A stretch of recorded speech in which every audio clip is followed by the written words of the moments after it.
We live on Downtown HOTT Radio. I'm your host, Walil Archer with the Radio Show. I'm my special guest, Mike Fisher. How are you today?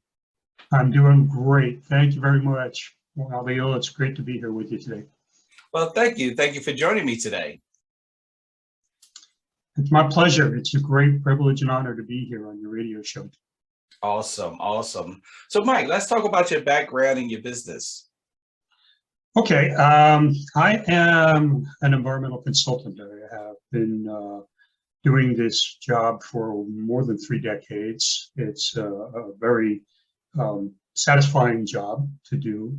I've gotten a degree of competency and efficiency at doing my job. I am a licensed professional geologist, actually by profession, and been in this business long enough to have worked for several companies over the year. The current one that I work for, WGI, is a great company and a little bit different from what I'm used to, but it's a really great business, and it's a great company to promote the kind of work that we do in environmental remediation. Okay, now let's talk for the listeners more on the day-to-day. So what is a typical day-to-day function or feature for you like? For me in particular, it's a fairly mundane type of operation. What I do on a daily basis is really serve the clients and manage projects. And that can be anything from scoping and budgeting work for proposals and the like, to actually planning and developing work scopes to have to be carried out by some of the staff or field people, to writing reports and giving opinions or having conference calls with the clients to describe to them what the findings of our work is like and what kind of solutions we feel can be brought to the table to allow them to go forward with their work and their projects. Nice. Now let's talk more about your background and your career path. Okay. Well, it's interesting. You know, I was thinking about it just a little bit before this interview today. And I think as an environmental consultant, I think you can say that it started for me when I was a kid. You know, we just celebrated the 52nd Earth Day last week on April 22nd. And I remember clearly the first Earth Day. That many years ago, I was a young kid in school, and I remember that the school celebration was built around us doing these kind of environmentally oriented projects, like building a geodesic dome and reading from a book written by a lady called Rachel Carson. It was called Silent Spring, and it really kind of was an epic warning about the pending environmental catastrophe that was occurring because of the indiscriminate use of pesticides. And I think that, above all, may have really left an indelible impression upon me and helped guide my career into being an earth scientist. First, coming out of school with a degree in geology, and then later on getting a degree in environmental science, and leading me into my career path of being an environmental consultant. Nice, nice. Now, so far, what would you say your biggest challenge has been? Really kind of determining what kind of impacts are going to create issues for the client's projects, and then finding what particular solutions are going to be both economically viable and implementable for them without really maybe destroying the prospect of the projects moving forward.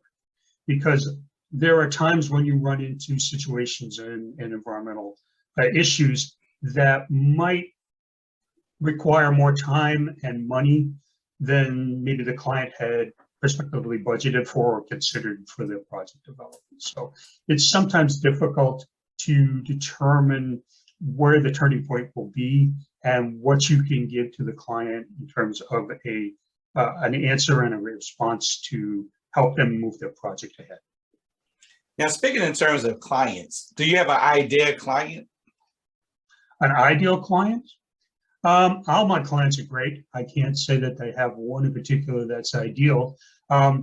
In my case, I do like clients that I'm able to advise, who come to me for advice and rely on my advice, because they are relying on the experience and knowledge that I've built up over the length of my career.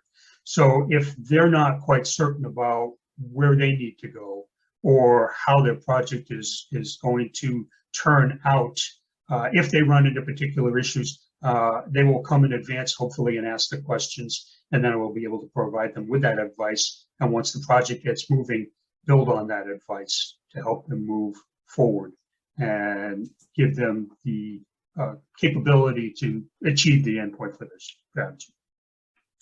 Now, would you say each client is different, or do you see some of the same client needs?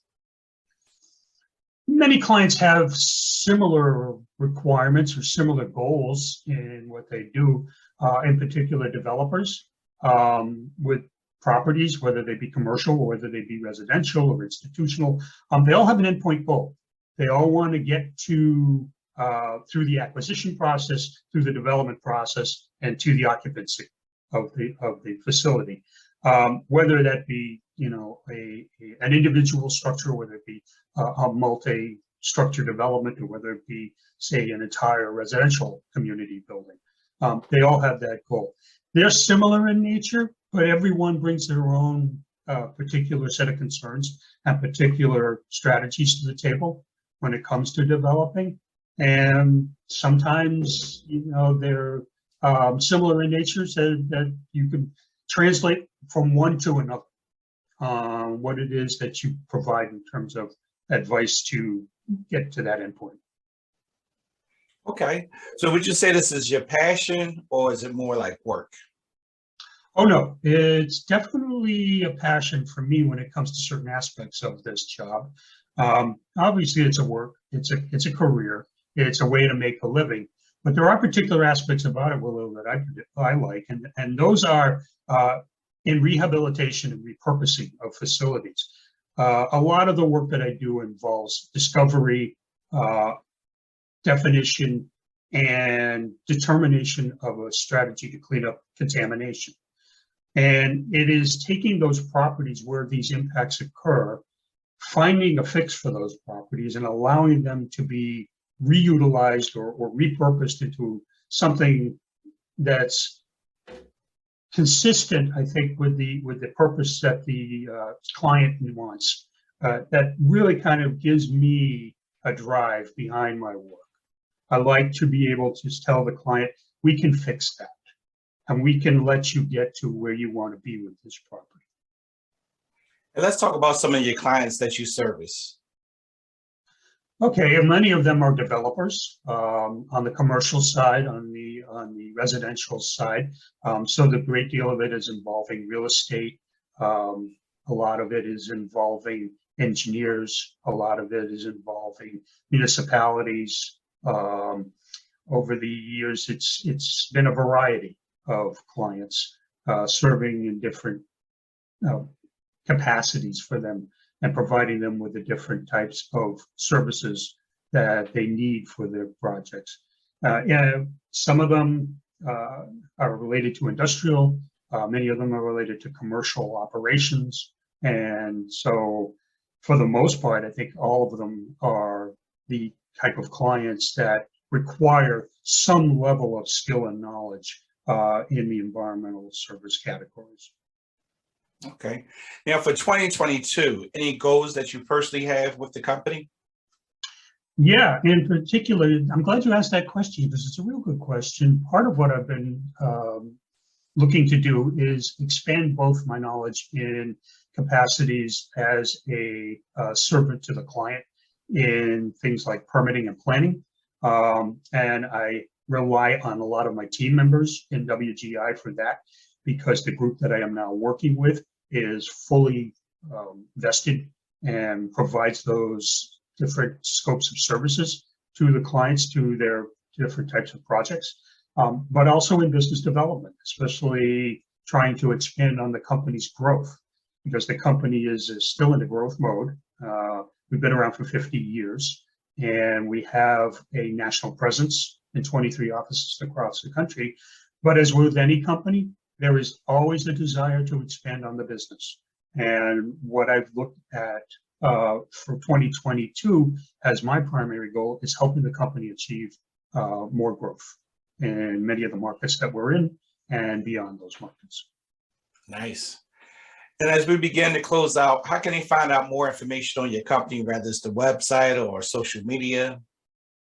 Absolutely. Yeah. Our website is www.wginc.com. We are an architectural engineering firm, and our website is very well laid out and very informative. There are various aspects to it.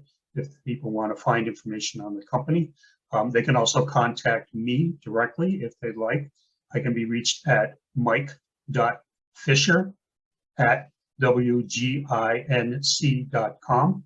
I also have a LinkedIn page where they can reach out and contact me if they'd like to connect or they'd like more information about the services the company renders and whatever the projects are that they have. If they think there is a need for some of the services that the company provides, we can certainly discuss what aspects can be applied to the work that WGI does. Nice, nice. And as we close out, any final thoughts or closing remarks? Effectively, I think it's important to remember that there are new goals in the world today, and those kind of revolve around the concerns about the environment, sustainability. Sustainability, especially because we talk about the impacts from an aspect of economic, social, and governance. And many companies are trying to achieve some of these compliances with these aspects of sustainability. And we can help with that. The WGI has the capacities to help with all of that and incorporate many of their goals for these sustainability efforts. If they would like to know more, they can contact me or go to the company website. But I think that it is crucial for us these days to consider these aspects in everything that we do, especially for corporate entities and companies out there, because we do have a finite amount of resources, and the environment on this planet really does need to be considered when you're making your decisions, because it is going to change if we do not consider these aspects in all of our business decisions. We want to help with that. We can help with that. So that's my final considerations and thoughts on the business. Speaking of that, before you go, is there anything as an individual, myself or others can do to improve? Individually, I think that, you want to become a little bit more educated if you don't know much about it. Reach out to the various resources and information sites, some of the nonprofit organizations that have information available, as well as your local professionals who are involved in all of this, the government agencies, to get a little bit more informed about the environmental aspects of living and conducting your business and whatnot. The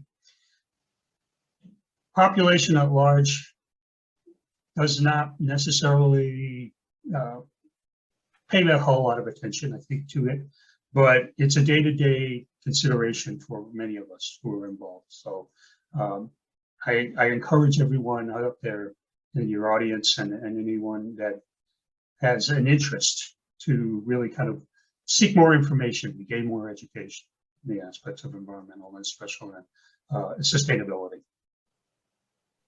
Great advice, Mike. I'd like to thank you for doing the interview today. It's been my pleasure, and I hope this was a good session for you, and definitely appreciate the opportunity to talk about our company and the things that we do.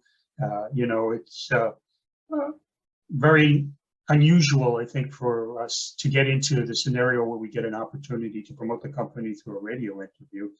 So really thank you for this today. My pleasure, my pleasure. So hold on for 1 second. We're going to go to a quick commercial break, and I'll be back on Downtown HOTT Radio.